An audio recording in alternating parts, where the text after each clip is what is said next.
Doctor ortho Ayurvedic oil and capsule. अब दर्द भी घुटने टेकेगा। संसद के शीतकालीन सत्र का 7वां दिन, लोकसभा में एसआईआर पर संग्राम, राज्यसभा में वंदे मातरम पर चर्चा।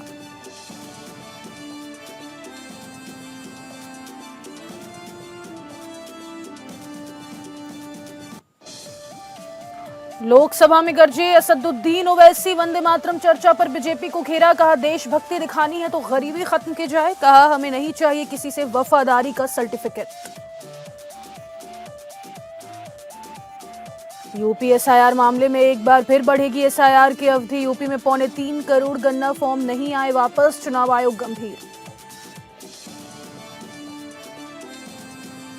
इंडिगो पर एक्शन की तैयारी में सरकार, उड़ान शेड्यूल में होगी कटौती, दूसरी एयरलाइंस को दिए जाएंगे स्लॉट। और राष्ट्रपति ट्रंप ने भारत को फिर दी टैरिफ की धमकी, भारत से आयात होने वाले चावल पर सख्ती के दिए संकेत, कहा भारत को चावल के लिए अमेरिका के सस्ते बाजार नहीं होने देंगे उपलब्ध।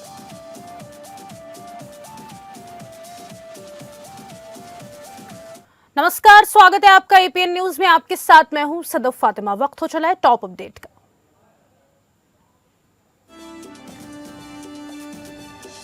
ऑल इंडिया मजलिस इत्तेहादुल मुस्लिमीन एआईएमआईएम सांसद असदुद्दीन ओवैसी ने सोमवार को कहा कि भारत में आजादी इसलिए आई कि हमने मुल्क और मजहब को एक नहीं बनाया। उन्होंने लोकसभा में वंदे मातरम पर विशेष चर्चा में भाग लेते हुए कहा कि हुकूमत इस पर जोर जबर नहीं करे, अगर जबरदस्ती करेंगे तो इस संविधान के खिलाफ है। ओवैसी ने कहा कि जिन्होंने जंग आजादी में हिस्सा नहीं लिया, आज वो वतन से मोहब्बत की बात कर रहे हैं। उन्होंने कहा कि देशभक्ति दिखानी है तो गरीबी खत्म की जाए। उन्होंने कहा कि भारत में आजादी इसलिए आई कि हमने मुल्क और मजहब को एक नहीं बनाया। उन्होंने बीजेपी पर निशाना साधते हुए कहा कि क्या वे वंदे मातरम को वफादारी का टेस्ट बनाना चाहते हैं। उत्तर प्रदेश में एसआईआर के लिए एक बार फिर एक सप्ताह का और समय मिलना लगभग तय है। बीएलओ की ओर से करीब 17.7% फॉर्म गन्ना के मतदाताओं को गई दी रिपोर्ट की पानी होना सूत्रों के हवाले से उच्च पदस्थ है के अनुसार इस देखते हुए प्रदेश के मुख्य निर्वाचन अधिकारी कार्यालय ने चुनाव आयोग से एसआईआर के लिए और समय देने का अनुरोध करने का फैसला किया है। नया फैसला 11 दिसंबर से पहले कभी भी आ सकता है। इससे पहले 30 नवंबर को गन्ना फॉर्म भरने की तिथि 4 दिसंबर से बढ़ाकर 11 दिसंबर की गई थी। प्रदेश में 15.44 करोड़ से ज्यादा मतदाता हैं। चुनाव आयोग की रिपोर्ट के अनुसार गन्ना प्रपत्रों के डिजिटाइजेशन का काम 97.3% पूरा हो चुका है। प्रदेश में 80% गन्ना फॉर्म वापस आ चुके हैं, जबकि 17.7% फॉर्म जमा हो पाने की स्थिति में ही नहीं है।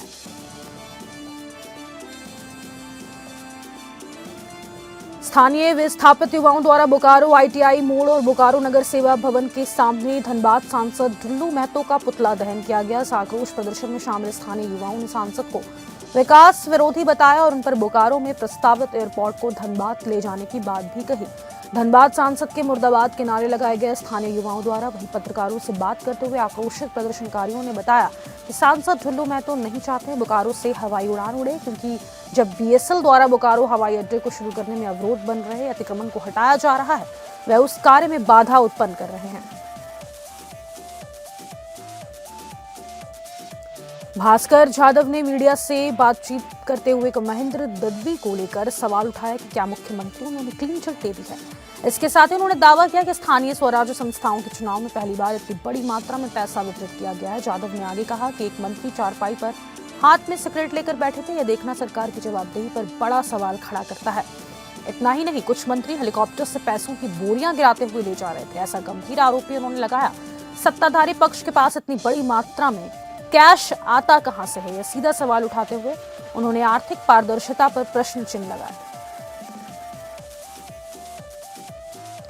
भारतीय जनता पार्टी के प्रदेश अध्यक्ष भूपेंद्र चौधरी बरेली के मेयर उमेश गौतम के बेटे पार्थ गौतम की शादी के रिसेप्शन में शामिल हुए। इस अवसर पर उन्होंने मीडिया से बातचीत करते हुए बीएलओ की मौतों, विशेष एसआईआर अभियान और पश्चिम बंगाल में बाबरी मस्जिद के नाम पर कथित शिलान्यास को लेकर तीखी प्रतिक्रियाएं दी हैं।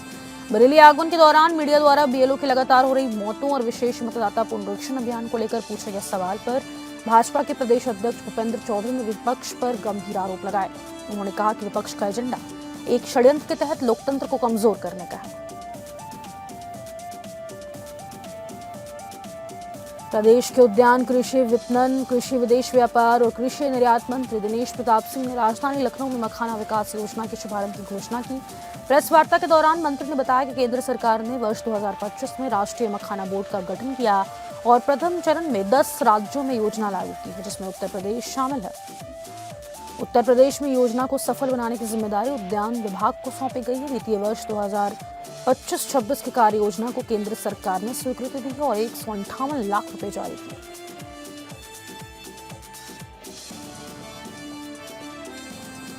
शिक्षा विभाग में गलत तरीके से दिव्यांग प्रमाण पत्र के आधार पर नौकरी पाने वाले शिक्षकों पर विभागीय शिकंजा कसता जा रहा है। पहले ऐसे 51 शिक्षकों को नोटिस जारी किए गए हैं। वहीं अब शिक्षा मंत्री डॉक्टर धन सिंह रावत ने ऐसे सभी शिक्षकों का ब्यौरा सार्वजनिक करने के आदेश विभाग को जारी किए। शिक्षा मंत्री का कहना है कि 1991 से लेकर 2017 तक के ये मामले हैं जहां फर्जी तरीके से दिव्यांग प्रमाण पत्र के आधार पर शिक्षा विभाग में नौकरी पाई गई है। इन सबकी जांच जारी है और अब इनकी सूची सार्वजनिक की जाएगी।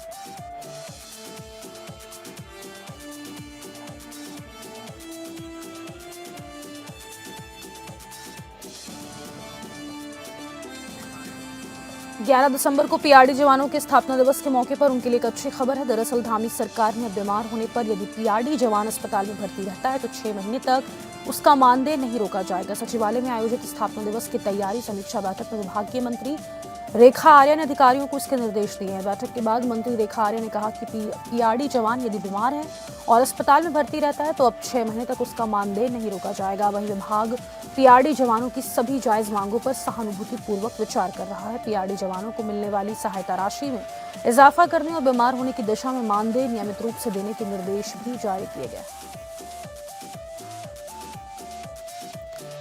और कांग्रेस में कार्यकारिणी को लेकर उठ रही चर्चाओं पर अब विराम लगाते हुए गणेश कोडियाल ने स्पष्ट किया कि प्रदेश कांग्रेस कमेटी जल्द ही नई कार्यकारिणी की घोषणा करेगी।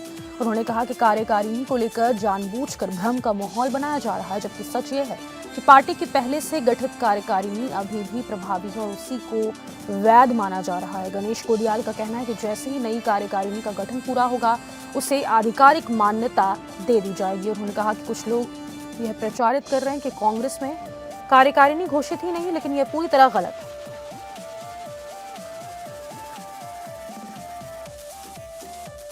संघ प्रदेश द्वारा दादरा नगर हवेली के दादरा वागधारा क्षेत्र से खबर सामने आ रही है। लिजा प्लास्टिक प्रोडक्ट कंपनी में भीषण आग लग गई है। आग देखते ही देखते पूरी फैक्ट्री में फैल गई। दमकल विभाग की कई टीमें मौके पर पहुंच चुकी है और आग बुझाने का प्रयास लगातार जारी है, लेकिन आग की भयावता को देखते हुए स्थिति अभी भी गंभीर बनी हुई है। फैक्ट्री परिसर से रह रहकर धमाकों की आवाजें सुनाई दे रही है, जिनके कारणों की फिलहाल पुष्टि नहीं हो पाई है। पुलिस प्रशासन द्वारा आसपास के इलाके को खाली कराया जा रहा है और लोगों से अपील की जा रही है कि वे मौके के आसपास जमा ना हो।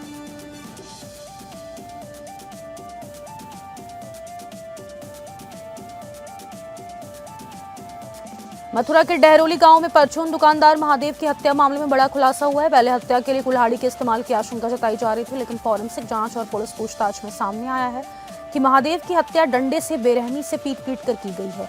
हत्या को अंजाम देने के बाद आरोपियों ने सबूत मिटाने के लिए शव को खेतों के पास बने कुएं में फेंक दिया। बरसाना पुलिस ने 24 घंटे के भीतर चारों हत्या आरोपियों को गिरफ्तार कर लिया है। सभी आरोपी मृतक के ही गाँव के रहने वाले पाए गए हैं। यह वारदात याद दिलाती है कि निजी रंजिश और तनाव किस प्रकार एक क्रूर हत्या में बदल सकते हैं। हालांकि पुलिस की त्वरित कार्रवाई से गांव में राहत आई। पीलीभीत शहर के देश नगर स्थित शिवनगर कॉलोनी में गांधी स्टेडियम के पीछे सोमवार सुबह अचानक गोली चलने की आवाज से क्षेत्र में हड़कंप मच गया। स्थानीय लोगों की सूचना पर जब पुलिस मौके पर पहुंची तो एक अज्ञात व्यक्ति खून से लथपथ जमीन पर पड़ा मिला। मृतक की जेब से 3 जिंदा कारतूस और कुछ नकदी बरामद हुई, जबकि पास में एक तमंचा भी पाया गया। घटना की जानकारी होते ही सदर सीओ दीपक चतुर्वेदी, सदर कोतवाल सतेंद्र कुमार सहित फॉरेंसिक टीम मौके पर पहुंची और घटनास्थल का बारीकी से निरीक्षण किया।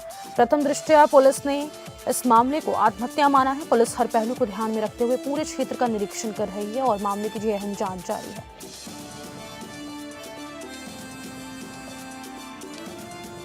राजधानी लखनऊ के थाना बीबीडी क्षेत्र अंतर्गत ग्रीन सिटी सलारगंज इलाके में सोमवार सुबह दर्दनाक वारदात सामने आई है, जहां लिव इन में रह रही महिला ने अपने प्रेमी की हत्या कर दी।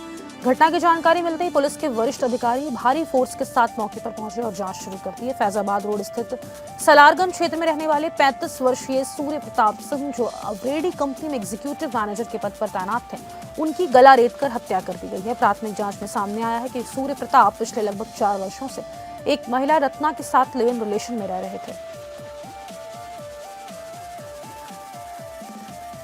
बहराइच से एक खबर सामने आई है, जहां एक तेज रफ्तार से जा रही प्राइवेट बस व हाइड्रा कार में जोरदार भिड़ंत हो गई। बताया जा रहा है हादसे के वक्त बस में दर्जनों यात्री सवार थे, जिसमें बस में सवार 3 लोग गंभीर रूप से घायल हो गए। उनमें से इलाज के दौरान एक महिला की मौत हो गई, जो कोतवाली नगर इलाके के मोहल्ला गुडड़ी निवासी बताई जा रही है। बताया जा रहा है कि सवारियों से भरी प्राइवेट बस बहराइच से श्रावस्ती जा रही थी। थाना दरगाह इलाके के भिनगा मार्ग का मामला बताया जा रहा है।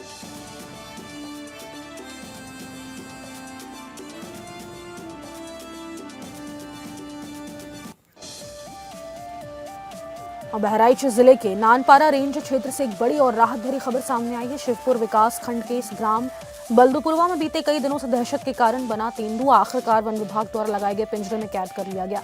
यह कार्रवाई बीती रात करीब 9 बजे सफलतापूर्वक पूरी की गई है। नानापारा रेंज अंतर्गत ग्राम बल्दुपुरवा, बाजपुरवा और पिपरिया के आसपास बीते कई दिनों से तेंदुए की लगातार आवाजाही की सूचना मिल रही थी। आबादी क्षेत्र के पास तेंदुए की मौजूदगी से ग्रामीणों में भय का माहौल बना हुआ था। प्रधान मुख्य वन संरक्षक वन्यजीव लखनऊ की अनुमति के बाद तेंदुए को उसके नए प्राकृतिक आवास में सुरक्षित रूप से छोड़ दिया जाएगा। नानपारा रेंज क्षेत्र में गन्ने की अधिकता और जंगल की नजदीकी के कारण तेंदुओं का आबादी क्षेत्र में आना आम बात हो गई है।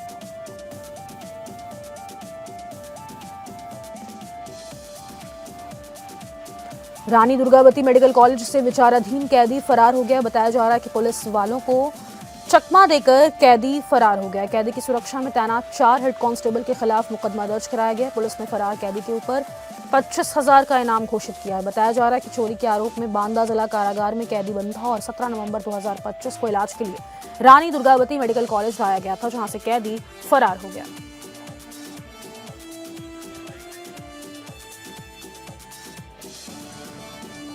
यहाँ पर हरदोई के कोतवाली संडला इलाके के बेमगंज निवासी विजय कुमार द्वारा 4 दिसंबर 2025 को संडीला कोतवाली में तहरीर दी गई है, जिसमें उनके द्वारा अवगत कराया गया था कि उनकी शादी करीब 8 माह पूर्व लखनऊ निवासी मोहिनी नामक एक महिला से आर्य समाज मंदिर में हुई थी, जो वादी के साथ घर पर पत्नी के रूप में रह रही थी। दिनांक 3 दिसंबर 2025 की रात में मोहिनी उपरोक्त वादी की बहन का करीब 1 माह का बच्चा, घर में रखे आभूषण, मोबाइल फोन व कुछ रुपए अपने साथ ले गई। काफी खोजबीन करने के बावजूद भी उसका कोई पता नहीं चल सका। इस संबंध में पीड़ित की तहरीर के आधार पर थाना संडला में सुसंगत धाराओं में उपयोग पंजीकृत कर मोहिनी की तलाश शुरू की गई। थाना संडला पुलिस द्वारा उपरोक्त अभियोग से संबंधित प्रकाश में आए अभियुक्त गण को चोरी के आभूषण, मोबाइल फोन, नकदी व एक बच्चे सहित गिरफ्तार किया गया है।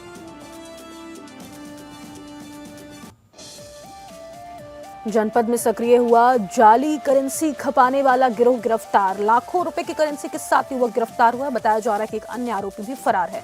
200 के 684 और 100 के 1252 नोट बरामद कर पुलिस जांच में जुटी हुई है।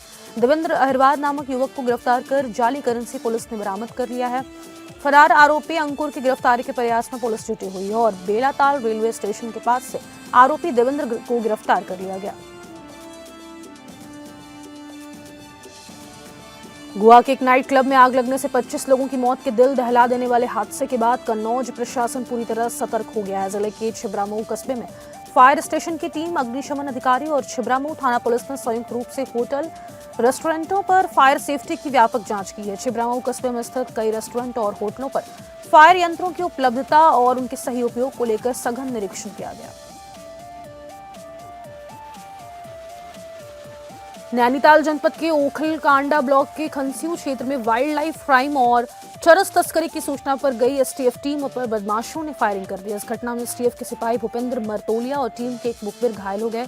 दोनों को तत्काल उपचार के लिए हल्द्वानी के निजी अस्पताल में भर्ती कराया गया। गंभीर रूप से घायल सिपाही भूपेंद्र मरतोलिया की देर रात सर्जरी की गई, जो सफल रही। घटना की सूचना मिलने पर SSP Nainital doctor Manjunath TC देर रात अस्पताल पहुंचे और घायल सिपाही का हाल चाल जाना। मुख्यमंत्री गेम चेंजर योजना भारत दर्शन शैक्षिक भ्रमण 2025 के तहत उत्तराखंड बोर्ड परीक्षा के 240 मेधावी विद्यार्थियों के दल को मुख्यमंत्री पुष्कर सिंह धामी ने हरी झंडी दिखाकर रवाना किया है। वहीं भारत दर्शन यात्रा को रवाना करने से पहले कार्यक्रम में बच्चों के बीच पहुंचे मुख्यमंत्री धामी ने मेधावी विद्यार्थियों को संबोधित किया है। धामी सरकार की इस अनूठी पहल से मेधावी विद्यार्थियों को देश के विभिन्न राज्यों के ऐतिहासिक, सांस्कृतिक और शैक्षिक महत्व वाले स्थलों के भ्रमण पर भेजा जा रहा है। इस यात्रा से छात्रों को भारत की विविधता को नजदीक से समझने का अनुभव मिलेगा, साथ ही नए ज्ञान, नए अवसर और व्यापक दृष्टिकोण का भी लाभ होगा।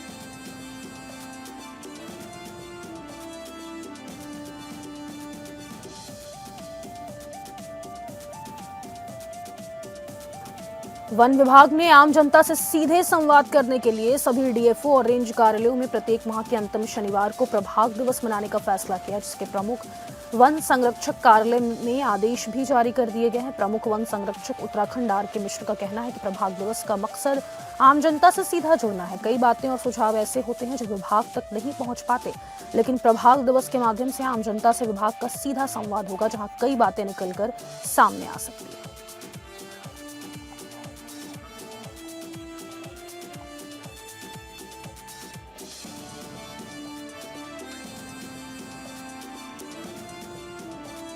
गुलाबी ठंड में हवा में हल्की ठंडक होने के बावजूद राज्य का राजनीतिक माहौल अच्छी तरह से गर्म हो गया है। विपक्षी दलों ने आक्रामक रुख अपनाते हुए विधान भवन की सीढ़ियों पर धड़क देकर जोरदार प्रदर्शन किया। अधिवेशन के दूसरे दिन ये आंदोलन और तेज हो गया। आंदोलनकारियों ने गले में कपास की मालाएं पहनकर अनोखा प्रदर्शन किया।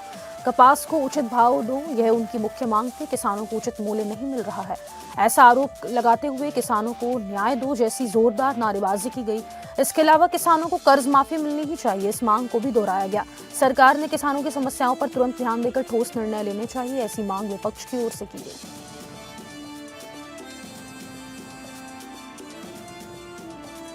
लोहारी से गोड़लबाई तक 10.225 किलोमीटर लंबी सड़क के नवीनीकरण का कार्य प्रधानमंत्री ग्राम सड़क योजना अंतर्गत 134.41 लाख रुपए की लागत से जारी है, लेकिन कार्य की गुणवत्ता को लेकर ग्रामीणों में भारी नाराजगी देखने को मिल रही है। ग्रामीणों का आरोप है कि ठेकेदार द्वारा सड़क निर्माण में मानकों का पालन नहीं किया जा रहा है और घटिया सामग्री का उपयोग कर निर्माण कार्य को जल्दबाजी में पूरा किया जा रहा है। वहीं ग्रामीणों ने कहा है कि विभागीय अधिकारी निर्माण कार्य का जायजा लेने भी नहीं पहुंचते। इंडिगो एयरलाइंस की हालिया बड़े पैमाने पर फ्लाइट कैंसिलेशन और परिचालन अव्यवस्था के बीच केंद्र सरकार ने एयरलाइन के खिलाफ बड़े कदम उठाने के संकेत दिए हैं। नागरिक उड्डयन मंत्री के राममोहन नायडू ने सोमवार को स्पष्ट किया कि सरकार इंडिगो की सर्दियों के उड़ान शेड्यूल में कटौती करने जा रही है, ताकि परिचालन स्थिरता सुनिश्चित की जा सके और यात्रियों की परेशानी कम हो। नागरिक उड्डयन मंत्री ने कहा कि वर्तमान में इंडिगो करीब 2200 दैनिक उड़ानें चला रही है, लेकिन हम इसे निश्चित रूप से कम करेंगे।